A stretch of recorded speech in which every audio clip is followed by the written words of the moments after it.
Hello there, this is Christy Lewis from Dostoevsky in Space.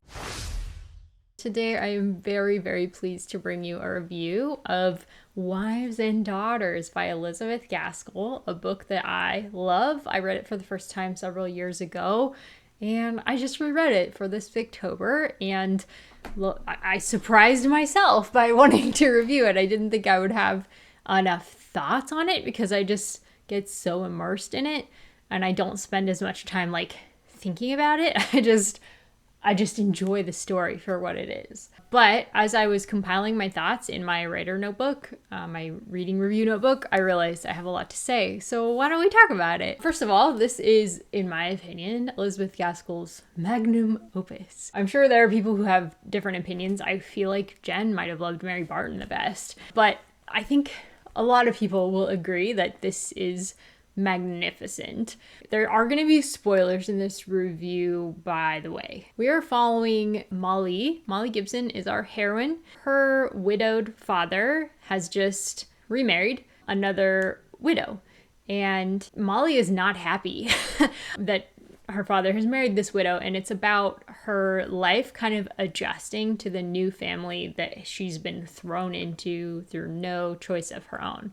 It's kind of how she handles that. It's a delight because we're reading about it from Molly's perspective. Molly has this way of just seeing the best in people, making the best of her relationships with them. She's a girl of very strong feeling, but really this is kind of like a story of self-abnegation. Gaskell at one point says that a lot of times in the life of a young girl, the first time she meets somebody who shares some thought with her that blows her mind, he becomes like her pope. There's a character in this story who becomes Molly's pope, so to speak. It's a young man named Roger Hamley who gives her some advice when he finds her weeping over the remarriage of her father. And he tells her, you should try to live for the benefit of others more than for yourself.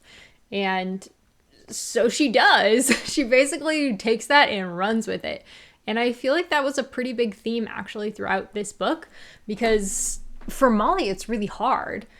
She's a pretty passionate character. She has strong opinions. As you get to know her and her father as well, I think her father is like a less refined, more worldly version of Molly.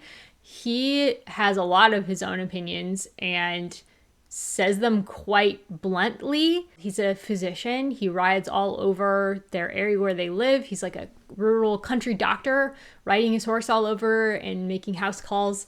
And so he has a lot of experience of the world. And so he has some wisdom, and then he's got some opinions that you're just like, what? No.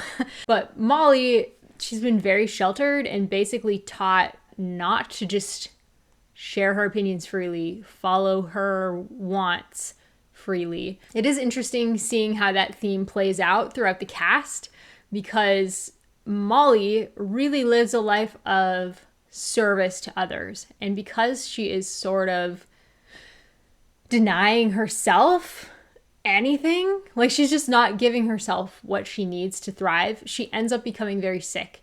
And then her father feels terrible for neglecting her and allowing this to happen. I think what it really does is it points out the cost of loving another person to the detraction of yourself. What does it really mean to give your life for your brother? I think that's what this book examines, because a lot of the characters who do live for other people, for the good of other people, they suffer for it. In fact, one of Molly's friends, the mother of Roger, Mrs. Hamley, she doesn't get to pursue anything of her own interests, and she ends up falling into ill health as a result. And I think this is kind of a common theme for particularly the women of the book, particularly women who are of a more nervous temperament. When they don't get to pursue what they want at all, it really does affect them after time. And I think it would for anybody having to always say no to yourself. You see the effect of that on these women.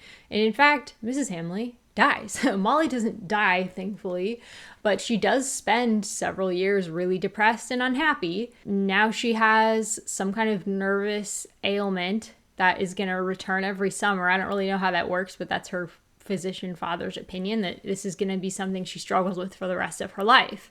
And it's because she was so self-denying in the time of need of others that she gave of her own life essence, basically, to help them live better lives. She was very self-sacrificing.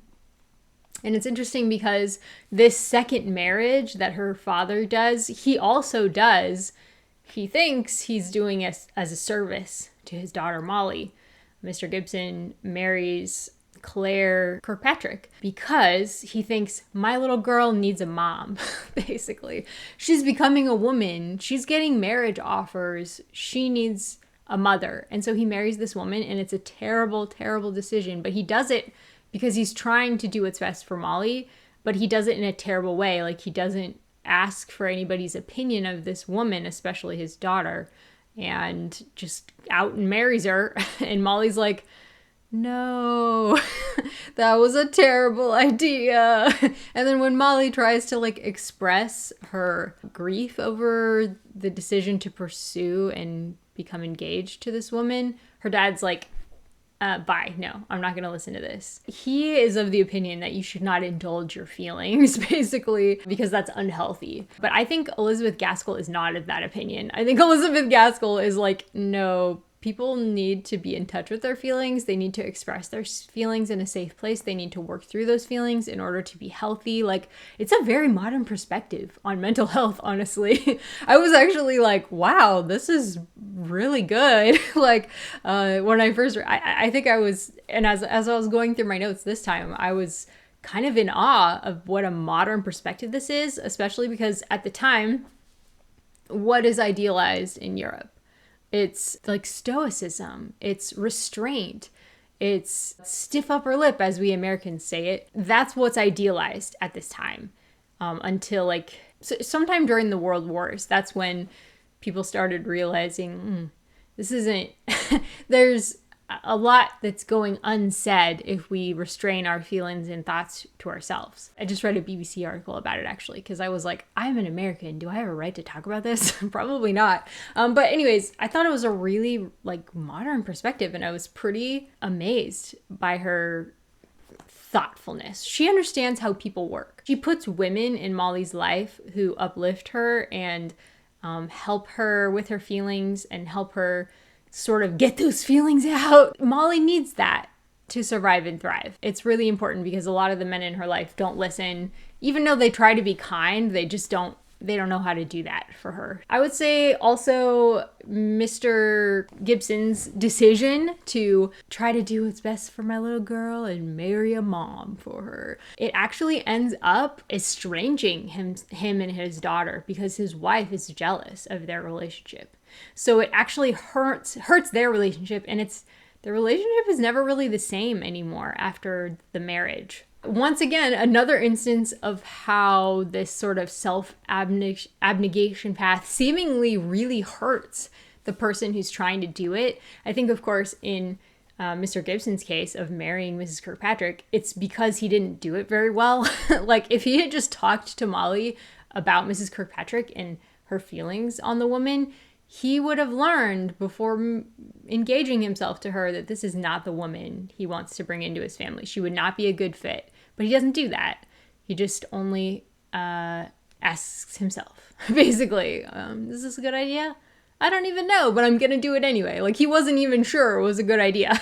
But I do want to say that even though there's these heavy consequences for loving one's brother more than oneself, pursuing one's brother's happiness more than one's own, the people who pursue their own passions and ways of wanting to do things don't really seem any happier.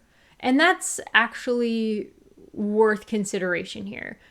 There's one character in particular that we all know, we're all thinking of her, who does whatever the heck she wants and is almost universally despised and is never content either. Like, she's not really a happy person.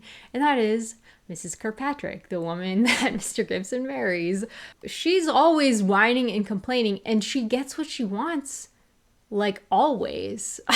She's just in a position of power, which she abuses and gets what she wants all the time. And yet, she's not happy. Like, she's jealous. She's discontented. She's unsatisfied with everything. Like, she wants to be young and beautiful again. She wishes she could marry one of these young bucks, and she wishes she could relive those romantic days. She wants to be as close to her husband as Molly is. She wants to be close to like the people of rank. She wants her daughter to marry better than Molly. Like, she has all of these wants and is always in pursuit of them, and yet is she happy? Not really. So it is interesting. It's not like, oh, you should just pursue what you want and, who cares what everybody else wants? Who cares about their happiness? That does not appear to be the solution to happiness either. And also another example of this is Osborne Hamley, who is the oldest son of Mrs. Hamley and Squire Hamley. He is pretty self-indulgent of himself. Like, he's like, well, I want to be married, but I don't want to deal with the consequences of that. And it affects his health. It breaks his parents' heart without them even knowing why it's breaking their heart. It just does, because his life starts deteriorating. He hasn't explained to them any of this. And even though he pursued what he wanted, he ends up dying an early death. His mother dies of a broken heart. He has a terrible relationship with his father. He barely sees his wife and son, and then doesn't get to be with them because he dies early. Arguably because his lifestyle was so stressful that it brought on his health condition. So he tried to pursue what he wanted, and it didn't really work out that well for him. He literally died. The person who seems the happiest and healthiest also follows his own advice, and that is Roger Hamley. He has kind of the trifecta. He gives this advice to Molly because it works for him, and he's like, the precept is correct, and so my life will reflect it. He's not a super emotional person. He's kind of a natural history geek. So he's healthy. He has the right training and opportunities come his way that he can take advantage of because he's healthy. He's not of a nervous temperament. And so I guess because of those things, his life, even though he does live a life of like self-service to others, self-abnegation in a lot of ways, he ends up living a happy, healthy life. So it's really interesting how Roger ends up kind of being the happiest, most virtuous, and healthiest of them all. And it's interesting because he doesn't have the best, opportunities and accomplishments to his name like his brother was supposed to have, but he really found success in an area that he's really good at.